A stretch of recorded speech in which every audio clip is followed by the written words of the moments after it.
अस्सलाम वालेकुम viewers, welcome to my channel. कैसे हैं आप सब? उम्मीद करती हूँ खैरियत से होंगे। नए आने वाले व्यूअर्स से गुजारिश करूँगी कि मेरे चैनल को सब्सक्राइब करें और बेल आइकन को प्रेस करें ताकि नई आने वाली हर वीडियो की अपडेट आपको मिलती रहे। हम पढ़ रहे थे हिनावे नावल, जिसकी राइटर है नूर राजपूत। मैं होती तो जहर डाल देती खाने में, मुजरिमों की जान भी बच जाती। हिनावे ने आखिरी नज़र खिजर पर डालते हुए कहा था, जो अब अपने घर के लान में दाखिल हो चुका था। उसकी चाल में एक पुख्तगी थी। वो 2 दिन बाद घर आया था, लेकिन कहीं से भी थका हुआ नहीं लग रहा था। सर झटक कर वो खिड़की से हट गई और फ़ोन उठाकर अलीज़े का नंबर मिलाने लगी, लेकिन उससे पहले ही रुखसार फुप्पो की कॉल आ गई थी। हिनावे बेटा, खिजर घर आ गया, तुमने उसे खाना दिया? हिनावे के सलाम का जवाब देने के फ़ौरन बाद उन्होंने पूछा था। हिनावे ने एक गहरा सांस लिया। वो जितनी भी बदतमीज़ सही, लेकिन रुखसार फुप्पो के लहजे की नरमी और उनकी मोहब्बत हिनावे को तमीज़ से बात करने पर मजबूर कर देती थी। जी फूफो, वो भी आए हैं, हुदा उन्हें खाना देने गई है, हिनावे ने आम से लहजे में जवाब दिया। बेटा, मैंने तुमसे कहा था। चलो अच्छी बात है, हुदा खाना देने गई है, लेकिन तुम भी एक बार चेक कर लो, मेरे दिल को तसल्ली हो जाएगी। रुखसार फूफो की बात सुनकर हिनावे को अजीब सा लगा था। वो बहुत गैर जिम्मेदार थी। उसकी खुद की माँ उस पर भरोसा नहीं करती थी, और एक रुखसार फूफो थी जो न जाने क्यों उसे समझदार समझती थी। जी अच्छा, मैं देखती हूँ। वो ना चाहते हुए भी उठी और कमरे से बाहर निकल गई। अक्सर ऐसा हो जाता था। रुखसार फूफो घर से बाहर होती तो वो खिजर के खाने की जिम्मेदारी उस पर डाल जाती थी, जिससे हिनावे को सख्त कोफत होती थी। राना हाउस में आते हुए क्या मौत पड़ती है, मौसूफ को अपनी अकड़ में रहता है। उसका तस्वुर एक बार फिर हिनावे के चेहरे के जाविये बिगाड़ गया था।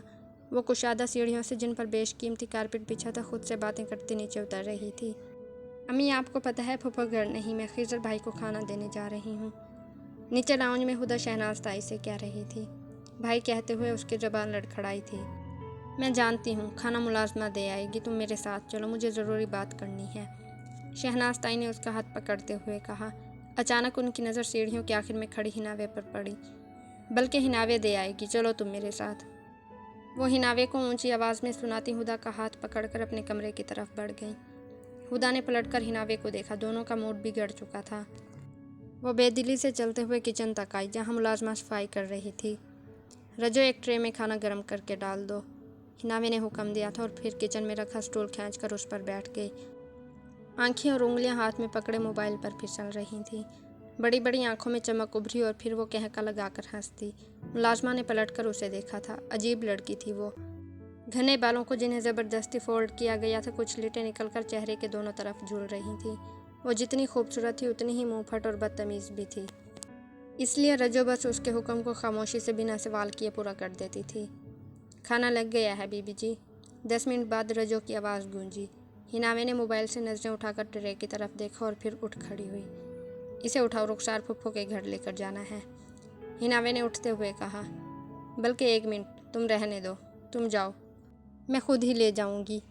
कुछ याद आने पर हिनावे ने रजो से कहा, जो सर झुकाकर किचन से निकल गई थी। उसे याद आ गया था, पिछली बार वो रजो के साथ खाना लेकर गई थी। खाने की ट्रे रजो के हाथ में थी, जिसे देखकर एसपी खिजर हयात ने उसकी अच्छी खासी बेइज्जती की थी।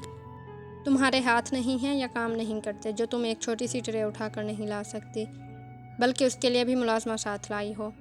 हिनावे तो उसकी बात सुनकर धक से रह गई थी।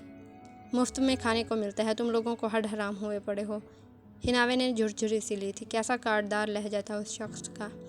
गले से दुपट्टा निकालकर उसे सर पर फैलाया और ट्रे उठाकर किचन से बाहर निकल गई। अब यह दरवाज़ा कैसे खोलूं? 5 मिनट बाद वो रुखसार फुप्पो के घर में मौजूद थी। दरवाज़ा बंद कर दिया था खिजर ने। शायद वो जान गया था कि इन आफतों में से कोई ना कोई ज़रूर आएगी। उसने टांग की मदद से दरवाज़ा खोलना चाहा, लेकिन बेसूद। कुछ सोचकर उसने ट्रे नीचे रखी और घंटी का बटन दबाया, बल्कि दबाती रही, उंगली को उठाया ही नहीं। 1 मिनट बाद झटके से दरवाज़ा खुला था। वो सामने ही खड़ा था, सर्द से तासरात लिए। ये क्या बदतमीज़ी है? कोई ऐसे बेल बजाता है किसी की? मैं बहरा नहीं हूँ, सुन सकता हूँ। हिनावे को देखकर मुकाबिल के जज्बात भी हिनावे से कुछ अलग नहीं थे। वो मैं खाना लाई थी। हिनावे ने नीचे झुककर ट्रे उठाई। मुझे नहीं खाना, ले जाओ। वो सख्त हुआ। क्या मतलब ले जाओ? मैं इतनी मुश्किल से अपने घर से लाई हूँ। नहीं खाना था तो पहले बता देते। हिनावे का मीटर घुमा। खिजर ने एक नज़र सामने इस्तादा राना हाउस पर डाली। दोनों घरों में सिर्फ एक सड़क का फासला था। तुम मेरी बीवी हो, जो मैं तुम्हें फ़ोन करके बताता कि आज मुझे डिनर करना है या नहीं करना? वो दोनों हाथ सीने पर बांधकर सपाट लहजे में पूछ रहा था। उसकी बात सुनकर हिनावे का दिमाग भग से उड़ा। उसने घूरकर खिजर को देखा और फिर अंदर की जानिब कदम बढ़ाए। मुझे कोई शौक़ नहीं तुम्हें खाना देने का, मैं सिर्फ फूफो के कहने पर आई हूँ। वो उसके पास से गुजरती अंदर जा चुकी थी। खिजर ने मुड़कर उसे देखा जो अब ट्रे मेज़ पर रख रही थी। उसकी किसी बात का उस आफत की पर काला पे कोई असर नहीं होता था। खाना हो तो खा लेना, नहीं खाना तो तुम्हारी मर्जी। वैसे भी पुलिस वालों का पेट भरा ही रहता है और जितना भरा होता है उतनी ज़्यादा उन्हें भूख लगती है। दूसरा जुमला उसने आहिस्ता से कहा था, लेकिन खिजर हयात जो वाकई बहरा नहीं था उसकी बात सुन चुका था और अब जिबड़े भींचे खुद पर कंट्रोल कर रहा था। तुम्हें किसी ने तमीज़ नहीं सिखाई? पास से गुजरती हिनावे का बाजू दबोचने के बाद वो गुस्से से पूछ रहा था। हिनावे एकदम डर गई थी। वो नहीं जानती थी रिश्वतखोर का लफ्ज़ खिजर को किसी गाली की तरह लगता था और वो अच्छी तरह से जानता था हिनावे उसे उस लुत्फ़ से नवाज चुकी थी। मेरी बात कान खोल कर सुन लो। अगर तुमने आइंदा फजूल में ज़बान चलाई या मेरे सामने बदतमीज़ी की या इस तरह की गंदी सोच वाली बातें की तो मैं तुम्हें बख्शूंगा नहीं। वो उसकी आंखों में देखते हुए घबराया था। हिनावे एक पल के लिए सहम गई थी। उसे अंदाज़ा नहीं था उसकी बात खिजर को इतनी बुरी लगेगी। अब दफ़ा हो जाओ यहाँ से। खिजर ने एक झटके से उसका बाजू छोड़ा था। पिछले 4 सालों से वो अपना फ़र्ज़ पूरी ईमानदारी से निभा रहा था और उसने बहुत जल्दी तरक्की की थी। उसका बाप हयात राना भी पुलिस के शोबे से मुंसलिक रहा था और उस पर रिश्वतखोरी और बहुत से दूसरे गलत कामों के इल्ज़ामात लगाए गए थे। तंग आकर हयात ने खुदकुशी कर ली थी। खिजर को ये बातें सुकून लेने नहीं देती थी। अलबत्ता हिनावे को इन सब बातों का ज़्यादा इल्म नहीं था। वो अपनी लापरवाही और अनजानेपन में खिजर को कितनी तकलीफ़ दे गई थी वो खुद नहीं जानती थी। हिनावे ने तेज़ धड़कते दिल के साथ एक नज़र खिजर को देखा जो वहाँ से जा चुका था और फिर खुश्क हो चुके लबों पर ज़बान फेरती वापस भाग आई थी। खिज़ां का दौर तेरी बेरुखी को कहते हैं, बहार तेरी तवज्जो का नाम है जाना। वो बेयकीनी से अपने सामने बैठे शख्स को देख रही थी जो हर तरह से शानदार नज़र आ रहा था। कितनी मिनटों के बाद उसके मिलने की ख्वाहिश पूरी हुई थी। अमन, सरगोशीनुमा आवाज़ में उसका नाम पुकारा गया था। अमन ने चौंक कर अपने सामने बैठी लड़की को देखा था जो मासूम थी, खूबसूरत और कमचंद थी, जो उसकी वजाहत पर मर मिटी थी। हुस्न इश्क का पहला ज़िना होता है। कभी कभी यूं भी होता है, एक पहली नज़र दिल के सभी तार छेड़कर इंसान को अनदेखी जंजीरों में जकड़ लेती है। कुछ ऐसा ही हुआ था उस लड़की के साथ भी, लेकिन वो नहीं जानती थी जिस शख्स के नाम वो अपनी सारी वफ़ाएं और अपना आप करने जा रही थी उसने वफ़ा नहीं सीखी थी। वो उसकी एक पुकार पर पागलों की तरह भागती चली आई थी और ऐसी अंधी मोहब्बत औरत के लिए हमेशा नुकसानदेह होती है। उसके अमन पुकारने पर अमन मलिक उसे सवालिया नज़रों से देख रहा था। मैं आपसे बहुत मोहब्बत करती हूँ, क्या हम शादी करेंगे? वो मासूमियत भरा सवाल लिए पूछ रही थी और अमन का दिल किया वो कहका लगा कर ऐसे।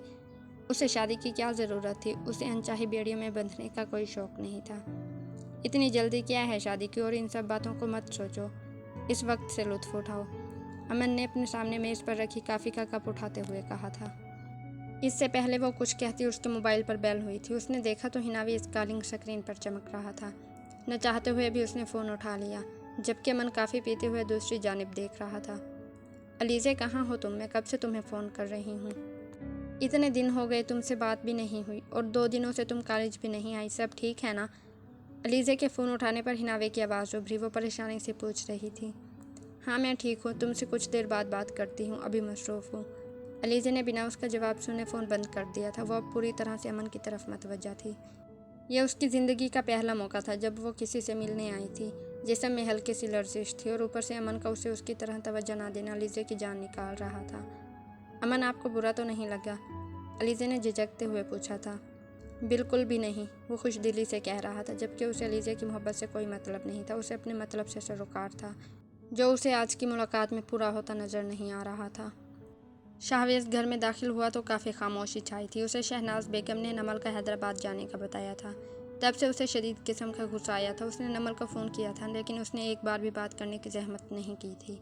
वो लाउंज में दाखिल हुआ तो सामने टीवी ऑन था और हुदा सोफ़े पर बैठी थी। टीवी पर कोई इंडियन गाना चल रहा था जिसकी वीडियो काबिले एतराज़ थी। ये देखकर शाहवेज़ का दिमाग घूमा। थोड़ा आगे आया तो हुदा सोफ़े पर ढेर सारे रिसाले बिखेरे बैठी थी और घुटनों पर डायरी रखे उस पर झुके कुछ लिखने में मसरूफ़ थी। क्या हो रहा है ये? शाहवेज़ की धाड़ पर हुदा एकदम उछली। शाहवेज़ ने मेज़ पर रखा रिमोट उठाकर टीवी बंद किया और अब हुदा की तरफ देखा जिसकी रूह फना हो चुकी थी। और ये सब रिसाले ये पढ़ती हो तुम? कोर्स की किताबें तुमसे पढ़ी नहीं जाती, हर साल फेल हो जाती हो और इनको लेकर बैठी हो। शाहवेज़ ने झटके से डायरी उसके हाथ से छीनी। अब के सही मायनों में हुदा का दिल बंद हुआ था। उठाओ ये सब यहाँ से और जला दो इन्हें। आइंदा मुझे तुम कोर्स की किताबें पढ़ती नजर आओ, समझ आई? वो गुस्से से फनकारता उसकी डायरी हाथ में पकड़े अपने कमरे की तरफ बढ़ गया था। जबकि हुदा कांपती टांगों से सोफे पर ढह गई थी। शाहवेज़ के जाने के बाद हिनावे किचन से निकली और ड्राई फ्रूट की प्लेट लिए हुदा की जानिब बढ़ी। हाय, इश्क के किसे लग गए भाई के हाथ। हुदा, ठाकुर तो गयो, हिनावे का कहका गूंजा था।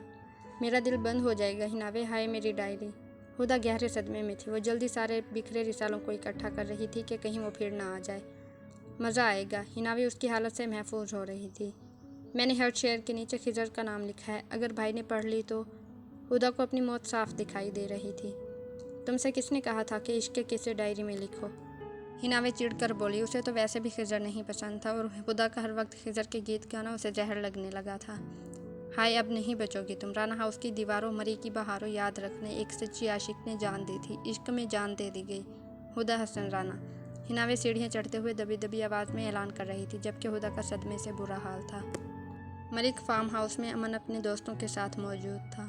फिजा में अजीब सा खौफ फैला था। वो कुर्सी की पुश्त से टेक लगाए अपने सामने खड़ी लड़की और लड़के को देख रहा था। लड़की कमसिन थी, खूबसूरत थी। लड़का हुलिया से शरीफ ख़ानदान का लगता था। मैंने इसे 1000 दफ़ा कहा, अमन के राहिला मान जाओ, मैं तुम्हें चाहता हूँ, लेकिन नहीं, यह साली इस चश्मिश के इश्क में गिरफ्तार रही।